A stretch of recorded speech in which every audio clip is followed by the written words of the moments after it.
ni viraza, kwa sababu ni mashtaka ya kihuni na ya kizembe, ni viraza, na nitaenda kuwashinda mahakamani kwa sababu mahakamani ndo kazini kwangu. Wao Mheshimiwa Lissu amesema kama walishindwa, kama Mungu alimuokoa kwenye risasi 16 bado anatembea anadunda huko mahakamani walikompeleka ni kazini kwake, hawatamuweza. Jambo la tatu, watu wa Mwanza, mimi natokea Dodoma. Mkoa wa Dodoma ni mkoa ambao una mawaziri zaidi ya 5, karibia 5. Mkoa wa Pwani una mawaziri karibia 5. Watu wa Mwanza, nikiwauliza kwenye majimbo yenu yote mnao mawaziri wangapi? Mimi simjui hata mmoja. CCM imewadharau watu wa Mwanza. Ndio maana nikikutana na mtu wa Mwanza anaishabikia CCM, anaisabikia serikali, na kumbuka lile swali lililoulizwa kwenye Wagalatia 3:1, enyi Wagalatia msio na akili, ni nani aliyewaloga? Ukikutana na mtu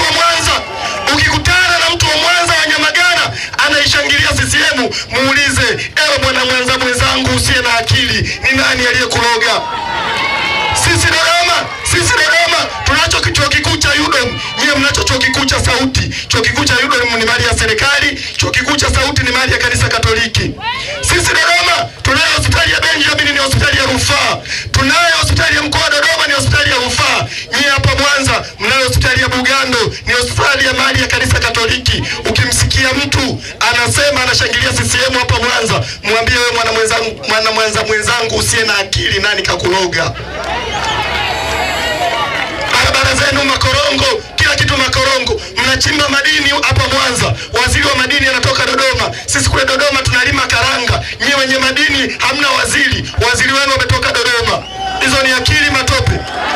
Nyinyi Mwanza mnaoziwa hapa, waziri wa uvuvi ametoka Dodoma. Sisi Dodoma hata madimbu ya tunda ni kukame. Kwa kumalizia, naomba nimalizie.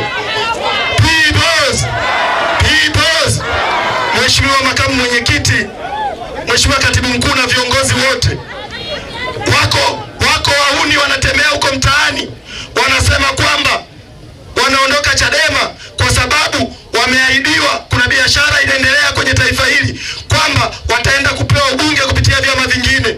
Mimi nitumie nafasi hii kuwapa ujumbe wa Tanzania na watu wao, CCM kama wana roho nzuri ya kuwagawia watu ubunge kwenye vyama vingine, basi watugawie na huo uraisi. Mbona uraisi hawataki kuugawa? Na niwaambieni wana CCM wote Tanzania nzima, shitukeni ndani ya chama chenu. Wako watu ndani ya chama chenu wanataka kufanya biashara ya kugawa baadhi ya majimbo kwa watu wengine. Kwa hiyo na nyie huko CCM anzeni kuleteana noma.